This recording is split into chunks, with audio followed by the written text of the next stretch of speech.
Welcome to HFY Beyond Terra, where humanity doesn't just survive, it becomes the galaxy's biggest surprise. Subscribe, and let's go beyond Terra. The first thing Elias Ward noticed was the silence, not the comforting silence of empty space or the familiar hum of a ship's life support systems, but a deliberate silence. A silence imposed by power, the kind that told you every sound you made was being judged. The hall of accord stretched before him like the inside of a colossal cathedral carved from obsidian. The floor reflected his bare feet and the faint glow of alien sigils embedded beneath the stone. Above, the ceiling curved out of sight, layered with drifting light patterns that shifted like slow-moving constellations. Elias walked alone. No chains, no guards gripping shock spears. That alone told him how dangerous the beings waiting for him were. At the far end of the hall sat the High Concord Council, 12 alien rulers representing species that had conquered stars long before humanity had learned how to leave its own solar system. Their forms varied wildly: towering crystalline entities, chitin-armored giants, fluid shapes held together by humming energy fields. Their eyes, too many, too few, or arranged in unsettling geometries, followed his every step. Elias stopped where the floor markings ended. He stood straight, shoulders back, hands relaxed at his sides. A voice rolled through the chamber, layered and resonant, as if several speakers were speaking at once. Human Elias Ward, survivor of the Kelt Drift, defender of the 9th Convoy, Technician class, Deathworld origin. Elias inclined his head slightly. That's me. A ripple of murmurs passed among the council. Your species designation marks you as non-military. Another voice said, sharp and clicking. Yet you fought? I didn't have much choice, Elias replied calmly.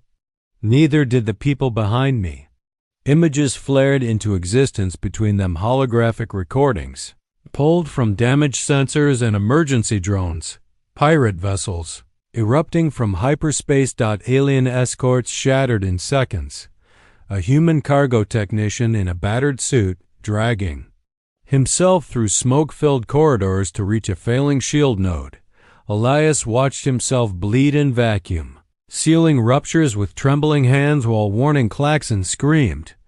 You remained, said the layered voice, when even our warriors withdrew. Elias met the council's gaze. Someone had to hold the line. Silence followed. Then, the Concord acknowledges service. The images vanished. By ancient law, the voice continued, those who perform beyond expectation are granted a reward equal to their contribution. Elias felt the faint tightening in his chest. He'd heard stories about Concord rewards. None of them ended comfortably. You may request wealth, said another counselor, its body shimmering like molten glass. Star systems, genetic enhancements, command authority. Elias didn't hesitate. No. The word echoed like a weapon strike. Several counselors reacted instantly. Energy fields brightened. Claws flexed. A low hum of restrained violence filled the chamber. You refuse? The clicking voice demanded. I refuse those options, Elias clarified. I didn't help for payment. A pause. Then the layered voice spoke again, slower this time. Then you shall receive the traditional recompense. The floor in front of Elias shimmered. Two figures materialized. They stood side by side, separated by barely a meter of glowing stone. The first was tall and poised, her skin a deep luminous blue that reflected the hall's lights like polished sapphire. Her long hair, or tendrils perhaps, were braided intricately, woven with thin rings of alien metal. Her eyes were gold, steady, unflinching. She wore a flowing ceremonial garment that marked her as high-born. The second was smaller, her skin a softer blue-green hue, faint bioluminescent patterns pulsing gently along her collarbones and temples. She clasped her hands together tightly, silver eyes darting from the council to Elias and back again. Her clothing was elegant, but simpler. Elias understood immediately. A reward, not land, not power, people. They are unbonded, the layered voice announced. Educated, fertile, loyal. You will select one to join you as companion and mate. Elias felt his stomach drop. The tall blue woman met his gaze with calm interest. There was curiosity there, perhaps even confidence. The smaller one looked terrified. Elias took a slow breath. "This isn't happening," he said quietly. "It is law," the Clicken counselor replied. "You have earned the right of choice." Elias clenched his jaw. He had seen this before in different forms. Across different cultures, power disguising ownership as honor. He stepped forward, then stopped and knelt. The sound of a human knee touching the obsidian floor echoed louder than any weapon. Shock rippled through the council.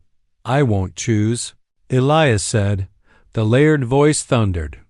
"This is not a refusal. You are permitted." Elias raised his head, meeting their alien eyes. "They're not rewards," he said evenly. "They're people, and I don't get to decide their lives." The tall blue woman blinked just once.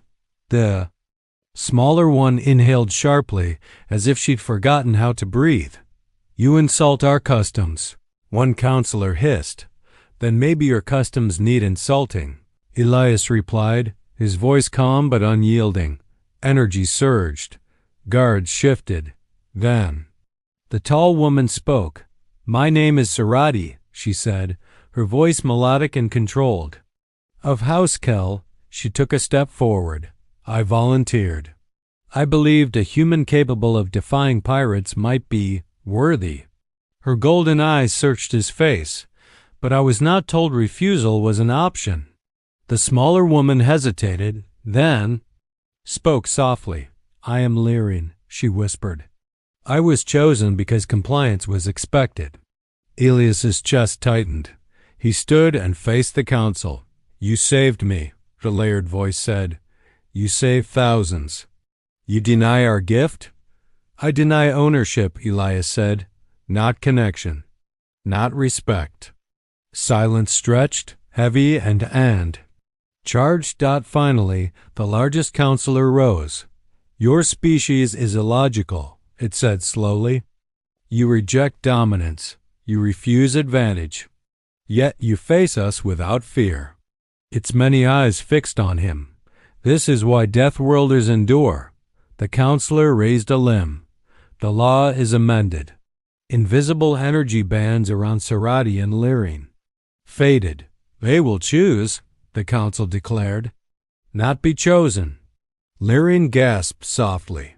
Sarati exhaled, a faint smile touching her lips. Elias felt tension drain from his shoulders. Sarati studied him for a long moment. "You could have commanded my loyalty," she said. "You refused." "Because loyalty given freely means more," Elias replied. She laughed a clear, ringing sound. "You are a strange human, Elias Ward." Lyrian stepped closer, her bioluminescent markings glowing brighter. "Thank you," she said. "No one has ever said no for my sake." Elias smiled gently. "Everyone deserves the right to choose." The council spoke again. "Human Elias Ward, you will serve as Concord envoy to your species. You will represent this philosophy." Elias considered it, then nodded. "I'll do that." As the hall doors opened and light flooded in, Sarati walked beside him, her stride confident and thoughtful. Lyrian followed, no longer afraid, only curious. Behind them, the Concord watched in silence. They had tried to reward a human with power. Instead, he had taught them restraint, and somewhere among the stars, a civilization built on conquest took its first step towards something unfamiliar: humanity. Elias Ward learned very quickly that refusing power did not mean escaping responsibility. The envoy quarters aboard the Concord flagship were larger than any home he had ever known. Curved walls of living alloy adjusted temperature and light automatically. The air carried faint traces of alien flora designed to calm the nervous system. Though it did little for his mind, he stood near the observation window, watching a red giant bleed light across the hull dot behind him. The doors whispered open. Sarati entered first. She moved with the same effortless confidence she had shown in the Hall of Accord, blue skin catching the starlight, golden eyes sharp and curious. Her posture was not submissive, not deferential. She walked as an equal. Lyrin followed more slowly. She paused just inside the doorway, silver eyes wide as she took in the space. Her bioluminescent markings glowed softly, betraying a mixture of awe and anxiety. Elias turned. "You don't have to stay," he said immediately. "Either of you." "This isn't." Sarati lifted a hand. "We know," Larry nodded. The council explained, repeatedly. Elias exhaled. "Good, because I don't want either of you feeling trapped." Sarati smiled faintly. "You continue to misunderstand us, Elias Ward." She approached the window, folding her hands behind her back as she looked out at the star. "Freedom is rare in the Concord. When it appears, one does not flee from it immediately." Lyrin stepped closer, still cautious. "I've never been aboard a flagship before," she admitted softly. "Only service vessels." Elias glanced at her. "Then consider this neutral ground.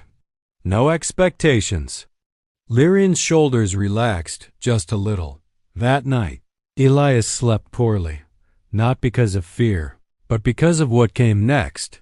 The first official session of the Concord Assembly as human envoy was nothing short of a trial by fire. The chamber was smaller than the Hall of Accord, but far more dangerous. Where the council had been ceremonial, the assembly was political representatives of dozens of species, each with their own agendas, rivalries, and ancient grudges. Elias stood at the center platform. Sarati was at his right, officially an observer, unofficially his cultural interpreter. Lyrin sat further back, granted provisional status after Elias's insistence that no one present be treated as property.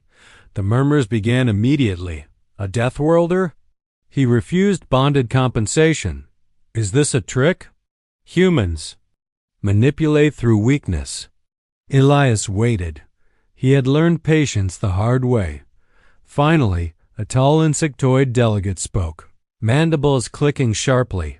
"You stand here without rank, without breeding right authority, without military backing." It said, "Why should the Concord listen to you?" Elias didn't flinch. "Because I'm not here to threaten you," he replied. "I'm here to prevent misunderstandings from becoming wars." Laughter rippled through the chamber, cold, amused. "A single human?" Another delegate sneered. "Your species barely survived first contact." Sarati leaned in slightly.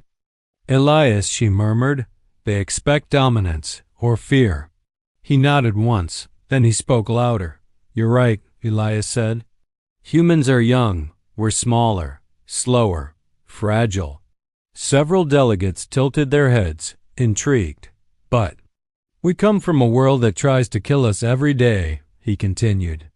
"Storms, predators, disease, gravity that breaks bones if you fall wrong." He met their gazes one by one. "We didn't survive by conquering everything. We survived by cooperating, by adapting, by choosing restraint when domination would destroy us." Silence spread. The insectoid delegate clicked again. "Pretty words, maybe," Elias said, "but they kept us alive long enough to stand here." A crystalline being shimmered, light refracting as it spoke. "You refused a lawful reward. Why?" Elias answered without hesitation. "Because power taken without consent poisons everything it touches." A ripple passed through the assembly. This time, not laughter. Sarati watched him closely. For the first time in her long education, she saw ancient doctrine. Cracked out after the session, Sarati confronted him privately. "You are dangerous," she said bluntly. Elias blinked. "That's a first. You weaken traditions without raising a weapon," she continued. "You make others question systems that have stood for millennia. Is that bad?" Elias asked. Sarati considered him. "It is disruptive." Larian, who had been listening quietly, spoke up. "It feels hopeful." Sarati turned to her, surprised. Larian met her gaze timid, but firm. "I've served my entire life because it was expected. Today, for the first time, I heard someone say obedience isn't the highest virtue." Sarati looked back at Elias. "Do you understand what you've started?" He shook his head honestly. "Not completely." "Good," she said softly. "Neither. Does the Concord?" The consequences came sooner than Elias expected. 3 cycles later, an assassination attempt nearly succeeded. The alert was silent, an electromagnetic distortion that Sarati felt before any alarm sounded. "Down!" she shouted. Elias barely had time to react before Sarati slammed into him, driving him behind a structural column as a needle-thin beam of energy sliced through the space where his head had been. Guards poured in. Attacker stealth adapted. Assassin species was dead within seconds. Larian arrived moments later, breathless, eyes wide with horror. "They tried to kill you," she whispered. Sarati rose slowly, her calm shattered. "Of course they did." Elias sat up, heart pounding. "For refusing a reward?" he asked. "No," Sarati said grimly. "For inspiring others to do the same." That night, the 3 of them sat together in the envoy quarters. No guards inside. "Just quiet. They won't stop," Larian said softly.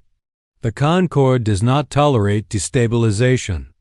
Elias leaned back, staring at the ceiling. "Then maybe it's time they learned." Sarati studied him.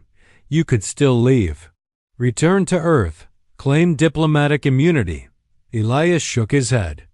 "If I leave now, everything I said becomes meaningless." Larian surprised them both by stepping forward. "Then you won't stand alone," she said. Sarati looked at her. "You choose this?" Larian nodded, hands trembling but eyes steady. "Yes." Sarati turned to Elias. "You did not choose us," she said quietly, "but you gave us something rare." "What's that?"